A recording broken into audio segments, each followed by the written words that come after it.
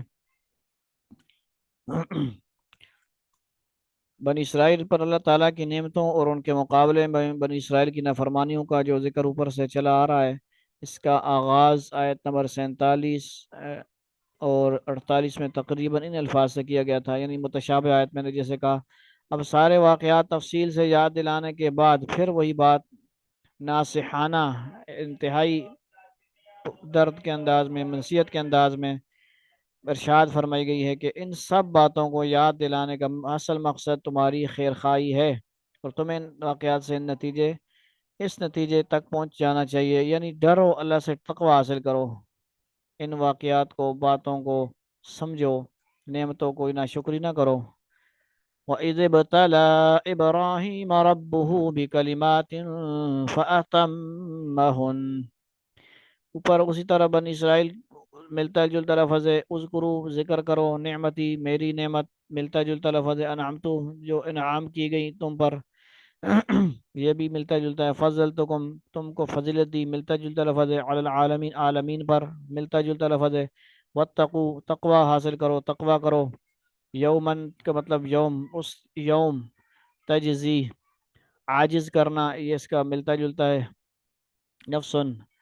نفس کا مطلب نفسن کر دیں، عن نفس کوئی نفس، ٹھیک ہے جی، شیء کا مطلب شیء، یقبل قبول کیا جانا، نہ قبول کیا جائے گا، منہا اس میں سے، اس دن،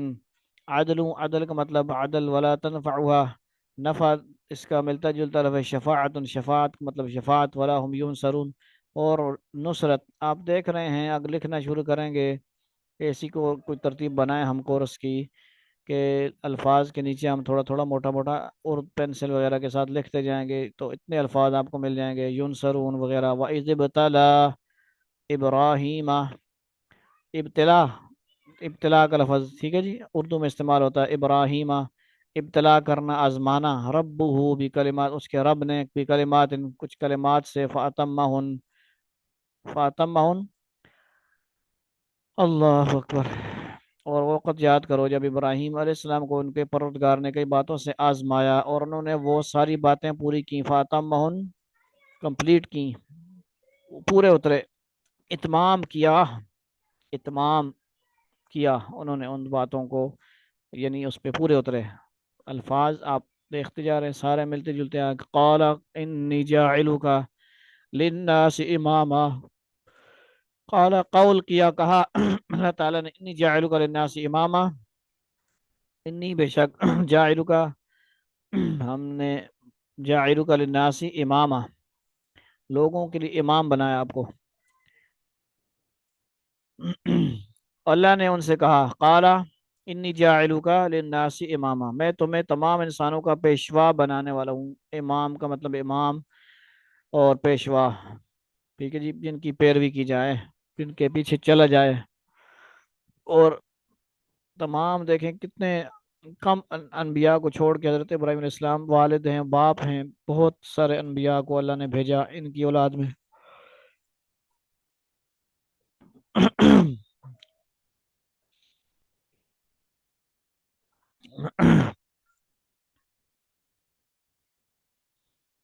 قال ومن ذریتی، تو اسی میں دیکھیں اولاد کا ذکر آیا۔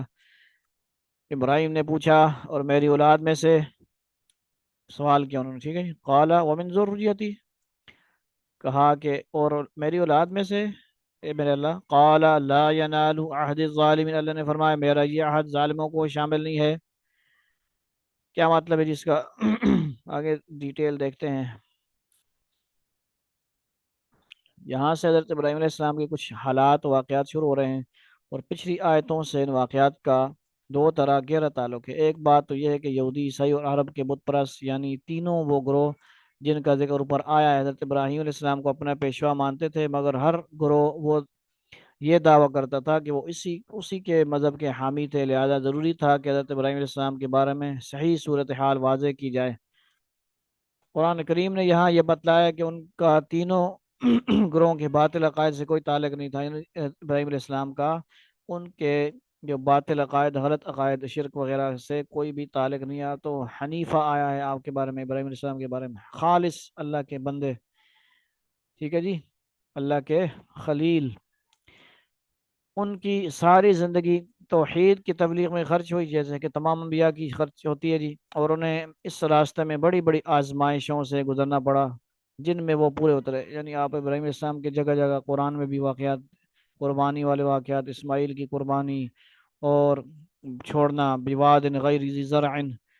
دوسری بات یہ ہے کہ حضرت ابراہیم علیہ السلام کے دو بیٹے تھے، حضرت اسحاق اور حضرت اسماعیل علیہ السلام، علیہ السلام، علیہ السلام۔ حضرت اسحاق علیہ السلام ہی کے بیٹے حضرت یعقوب علیہ السلام تھے، جن کا دوسرا نام اسرائیل تھا۔ اب اس کی آپ ذہن میں رکھیں، اسرائیل کس کو کہتے ہیں جی، ٹھیک ہے جی، یعقوب علیہ السلام جو حضرت یوسف علیہ السلام کے والد بھی ہیں۔ نبی کریم صلی اللہ علیہ وسلم حضرت، ٹھیک ہے جی، نبی کریم صلی اللہ علیہ وسلم سے پہلے نبوت کا سلسلہ انہی کی اولاد یعنی بنی اسرائیل میں چلا آ رہا تھا، جس کی بنا پر وہ یہ سمجھتے تھے کہ دنیا بھر کی پیشوائی کا حق صرف انہی کو حاصل ہے، ٹھیک ہے جی، کسی اور نسل میں کوئی ایسا نبی نہیں آ سکتا جو ان کے لیے واجب الاتباع ہو۔ قرآن کریم نے یہاں یہ غلط فہمی دور کرتے ہوئے، یعنی وراثت اور، ٹھیک ہے جی، ایک جو غلط فہمی آوانی تھی اسی کو اللہ نے دور کیا۔ یہ واضح فرمایا ہے کہ دینی پیشوائی کا منصب کسی خاندان کی لازمی میراث نہیں ہے کہ جی، ٹھیک ہے جی، ایک ہی نسل آتی رہے، جیسی بھی ہے گدی نشین بن جاتے ہیں جس طرح۔ اور یہ بات خود حضرت ابراہیم علیہ السلام سے صریح لفظوں میں کہہ دی گئی تھی، انہیں جب اللہ تعالیٰ نے مختلف طریقوں سے آزما لیا اور یہ بات ثابت ہو گیا کہ وہ اللہ تعالیٰ کے حکم، ہر حکم پر بڑی سے بڑی قربانی کے لیے ہمیشہ تیار رہے، انہیں توحید کے عقیدے کی پاداش میں آگ میں ڈالا گیا، انہیں وطن چھوڑنے پر مجبور ہونا پڑا، انہیں اپنی بیوی اور نوزائیدہ بچے کو مکہ کی خشک وادی میں تنہا چھوڑنے کا حکم ملا، اور وہ بلا تعمل یہ ساری قربانیاں دیتے چلے گئے۔ تب اللہ تعالیٰ نے انہیں دنیا بھر کی پیشوائی کا منصب دینے کا اعلان فرمایا۔ اسی موقع پر جب انہوں نے اپنی اولاد کے بارے میں پوچھا تو صاف طور پر بتلا دیا گیا کہ ان میں جو ظالم ہوں گے، یعنی اللہ تعالیٰ کی نافرمانی کر کے اپنی جانوں پر ظلم کریں گے، وہ اس منصب کے حقدار نہیں ہوں گے۔ بنی اسرائیل کو صدیوں آزمانے کے بعد یہ ثابت یہ ہوا ہے کہ وہ اس لائق نہیں ہے کہ قیامت تک پوری انسانیت کی دینی پیشوائی ان کو دی جائے۔ اس لیے نبی آخر الزمان صلی اللہ علیہ وسلم اب حضرت ابراہیم علیہ السلام کے دوسرے صاحبزادے حضرت، یعنی حضرت اسماعیل علیہ السلام کی اولاد میں بھیجے جا رہے ہیں، جن کے لیے حضرت ابراہیم علیہ السلام نے دعا کی تھی ربنا وبعث فیہم، کہ وہ اہل مکہ میں سے بھیجے جائیں۔ اب چونکہ دینی پیشوائی منتقل کی جا رہی ہے، اس لیے اب قبلہ بھی اس بیت اللہ کو بنایا جانے والا ہے جو حضرت ابراہیم علیہ السلام اور ان کے صاحبزادے حضرت اسماعیل علیہ السلام نے تعمیر کیا تھا۔ اس مناسبت سے آگے تعمیر کعبہ کا واقعہ بھی بیان فرمایا گیا ہے۔ یہاں سے آیت نمبر 152 تک جو سلسلہ کلام آ رہا ہے وہ اس کو اس پس منظر میں سمجھنا چاہیے، یعنی یہ پہلے خلاصہ ذہن میں ہوگا، آگے آیات کو سمجھنا آسان ہو جائے گا۔ یہ ڈیٹیل ساری آ گئی، ٹھیک ہے جی۔ ابراہیم علیہ السلام کا ذکر ہے، ان کے مختلف واقعات، تعمیر کعبہ کا ذکر، ٹھیک ہے جی، ابتلا آزمائشیں، تو اس کا خلاصہ آپ نے دیکھا۔ ان کو بھی یہ تھوڑا سا تھا کہ اولاد اسی طرح جس طرح چلی آ رہی ہے اس طرح کیا اولاد میں بھی سارے نبی وغیرہ ہوں گے، تو اللہ نے بات کلیئر کر دی کہ جو نافرمان ہوں گے، ظالم ہوں گے، اسی طرح اڑے رہیں گے، تو ان کے لیے جو کیا ہوگا جی، ان کو پھر وہ نبوت نہیں دی جائے گی، وہ جو ہیں وہ نہیں ہوں گے۔ اس کو دوبارہ میں کرتا ہوں تاکہ وہ کاٹا ماٹا، اللہ اکبر، صحیح ہو جائے گا، ٹھیک ہے جی، سکرین کلیئر ہے۔ وَإِذْ جَعَلْنَا الْبَيْتَ مَثَابَةً لِلنَّاسِ وَأَمْنًا، اور وہ وقت یاد کرو، وَإِذْ جب آتا ہے، اور اس مطلب کیا ہوتا ہے، اور جب، اور وہ وقت یاد کرو، جعلنا البیت، جب ہم نے بیت اللہ کو، للناس مثابۃ للناس وامنا، لوگوں کے لیے ایسی جگہ بنایا جس کی طرف وہ لوٹ لوٹ کر جائیں، اور جو سراپا امن ہو، امن والی جگہ، مثابۃ للناس، مثابہ جسے جو ہے بار بار جایا جائے، جس جگہ میں دیکھیں ہر عاشق اللہ کا بندہ بندیاں عمرہ پہ کوئی جاتے ہیں، کوئی بار بار حج پہ جاتے ہیں، تو ایسی جگہ کو مثابہ للناس، ٹھیک ہے جی، مثابہ کہتے ہیں، مثابتاً۔ اللہ تعالیٰ اپنے گھر ان اول بیت وضع للناس کو فرما رہے ہیں، اس کا ذکر فرما رہے ہیں، وَإِذْ جَعَلْنَا الْبَيْتَ مَثَابَةً لِلنَّاسِ، دنیا میں پہلا گھر اللہ کا یہ کعبہ ہے۔ اللہ اکبر، وہ وقت یاد کرو جب ہم نے بیت اللہ کو لوگوں کے لیے ایسی جگہ بنایا جس کی طرف وہ لوٹ لوٹ کر جائیں، اور وہ جو سراپا امن ہو۔ اللہ تعالیٰ نے بیت اللہ کی یہ حرمت رکھی ہے کہ نہ صرف مسجد حرام میں بلکہ اس کے ارد گرد کے وسیع علاقے میں، جسے حرم کہا جاتا ہے، حرم مکہ اور حرم مدینہ، ٹھیک ہے جی، حرم مدنی، حرم مکہ، تو اس سے کیوں کہا جاتا ہے؟ نہ کسی انسان کو قتل کیا جا سکتا ہے، نہ شدید دفاعی ضرورت کے بغیر جنگ کرنا جائز ہے، نہ کسی جانور کا شکار حلال ہے، نہ کوئی خود رو پودا اکھاڑنے کی اجازت ہے۔ خود سے کوئی پودا اکھڑ وہاں پہ لگا ہوا ہے تو اس کو نہیں توڑ سکتے، اکھاڑ نہیں سکتے، نہ کسی جانور کو قید رکھا جا سکتا ہے۔ اس طرح یہ صرف انسانوں کے لیے ہی نہیں، حیوانات اور نباتات کے لیے بھی امن کی جگہ ہے۔ امن کی جگہ کیسا ہے جی؟ آپ نے دیکھ لیا، پڑھ لیا، سمجھ لیا، کسی قسم کی وہ جہاں وہاں پہ اس قسم کے کاموں کی اجازت نہیں، اس لیے حرم کا مطلب ہے کہ وہاں پہ یہ چیزیں حرام ہے، یہ کام کرنا حرام ہے، اسی لیے احرام کی بھی اسی طرح کی ہوتے ہیں نا، پابندیاں ہوتی ہیں، حج کی پابندیاں ہوتی ہیں، عمرہ کی پابندیاں ہوتی ہیں۔ تو شدید دفاعی ضرورت کے بغیر جنگ کرنا جائز نہیں، یعنی کوئی ایسا دشمن ہو جو کوئی ایسے الٹے سیدھے کام کر دے، وہاں جس مختلف واقعات اترتے ہیں، اچانک کوئی آ جائے، غصہ ہے، گاڑی لے آئے، کوئی کچھ کر دے، تو اس کے لیے تو وہ ہنگامی صورتحال، ایمرجنسی ہے نا، ایمرجنسی میں تو پھر اس کا علاج کرنا پڑے گا، وہ اس میں داخل نہیں ہوگا۔ وَاتَّخِذُوا مِن مَقَامِ إِبْرَاهِيمَ مُصَلًّى، اور تم مقام ابراہیم کو نماز پڑھنے کی جگہ بنا لو، اتخذو پکڑ لو، بنا لو، ٹھیک ہے جی، من مقام ابراہیم، مقام ابراہیم کو مصلی بنا لو، مصلی نماز، جائے نماز کو مصلی اس لیے کہتے ہیں کہ نماز کی جگہ، ٹھیک ہے جی۔ تو میں سوچتا رہتا ہوں کہ مصلی تو نماز کی جگہ کو، ہم تو جائے نماز کو مصلی کہتے ہیں، ٹھیک ہے جی، آپ بھی سوچیں اس بارے میں، بتائیں بعد میں گروپس میں کہ مصلی یہاں پہ بھی جیسے قرآن میں آیا جگہ کو کہا جا رہا ہے، تو ہم تو کہتے ہیں کس کو جی؟ جائے نماز کس کو؟ کپڑے کو،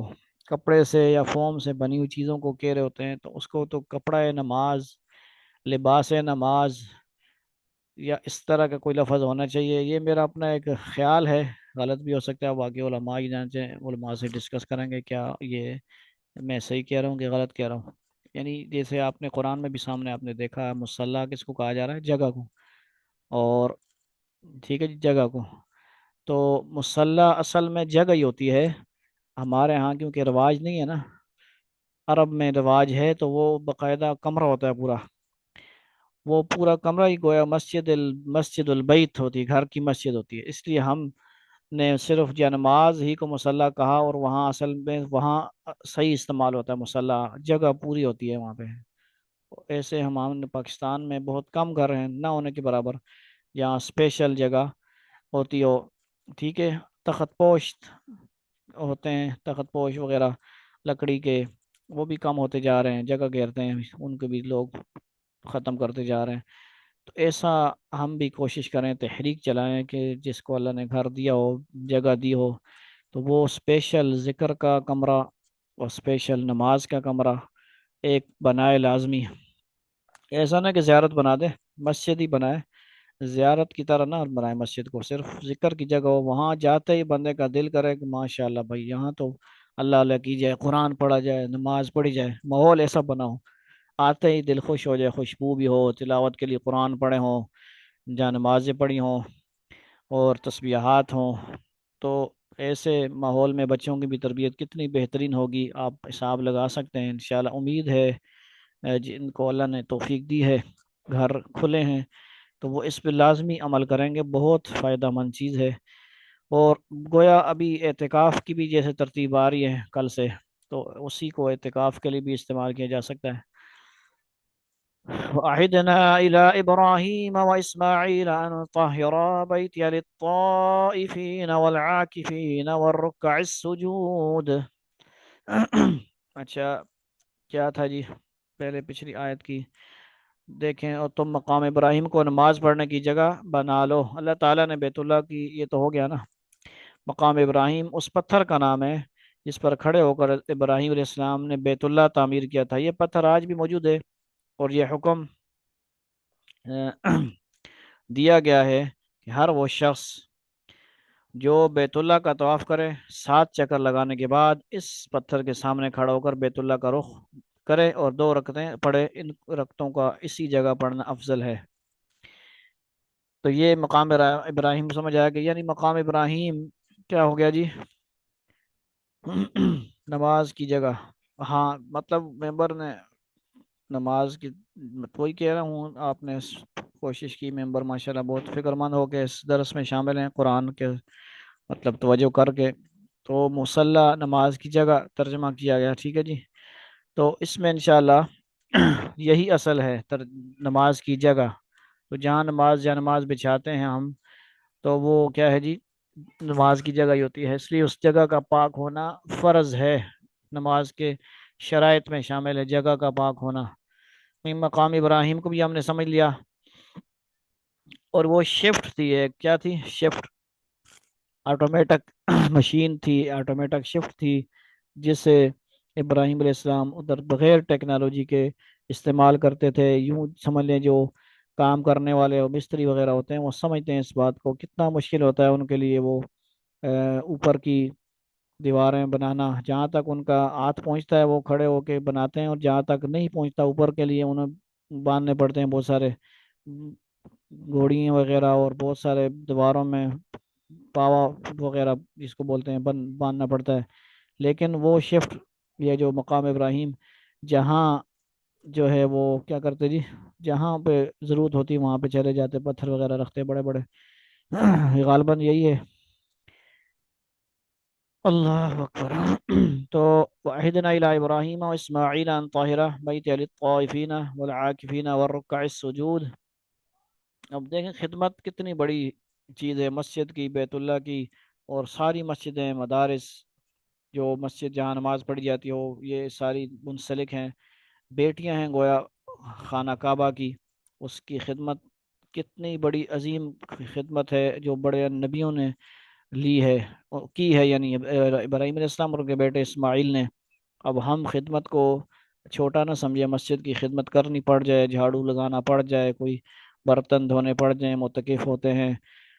کوئی نہ کوئی صفائی کرنی پڑ جائے، تو یہ چھوٹی بات نہیں، بہت بڑی بات ہے، بہت بڑی خدمت کی بات ہے۔ اور ہم نے ابراہیم اور اسماعیل کو یہ ایک تاکید کی تھی، وَعَهِدْنَا إِلَىٰ إِبْرَاهِيمَ وَإِسْمَاعِيلَ، کیا کی تھی؟ ان طہرا بیتی للطائفین، تم دونوں میرے گھر کو ان لوگوں کے لیے پاک کرو،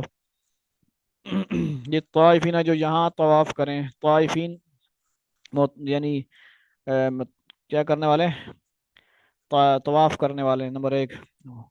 اور کون؟ والعاکفین، اور اعتکاف میں بیٹھیں، اعتکاف میں بیٹھنے والوں کی، والرکع السجود، اور رکوع اور سجدہ بجا لائیں، اس چیز کی تاکید کی گئی ابراہیم علیہ السلام اور اسماعیل علیہ السلام کو۔ کتنی بڑی بات، ٹھیک ہے جی۔ کون کر رہا ہے کام؟ اللہ کے نبی، بہت بڑے نبی، برگزیدہ نبی ہیں۔ تم دونوں میرے گھر کو ان لوگوں کے لیے پاک کرو جو یہاں طواف کریں اور اعتکاف میں بیٹھیں اور رکوع اور سجدہ بجانا، جہاں جہاں وہ خدمت کار لگے ہوئے ہیں وہاں پہ خدمت میں، وہ سارے ابراہیم علیہ السلام اور اسماعیل علیہ السلام کی خدمت، ان کی ڈیوٹی کر رہے ہیں۔ تو جتنی دنیا میں مساجد میں خدمت کر رہے ہیں، ان لوگوں کی بھی ہمیں کیا ہے؟ قدر کرنی چاہیے۔ ٹھیک ہو گیا جی؟ ان لوگوں کی قدر بجا لانی چاہیے ہمیں، اور نہ کہ ان کو حقیر سمجھے، ان کو حقیر سمجھے، تنخواہیں بھی نہ دیں، صحیح باتیں بھی سنائیں ان کو، ایسا نہیں چاہیے۔ ان کو بھی، خدمت والوں کو بھی چاہیے کہ وہ اپنی خدمت کو عظیم سمجھیں اور سعادت سمجھیں، اور لوگوں کو بھی قدر کرنی چاہیے کہ اس چیز کو وہ نہ قدری سے نہ دیکھیں، بلکہ اس چیز کو ذہن میں رکھیں کہ یہ کتنے بڑے اللہ کے خلیل، خلیل اللہ اور ذبیح اللہ کی سنت ہے، اس پہ یہ کام کر رہے ہیں، اس لیے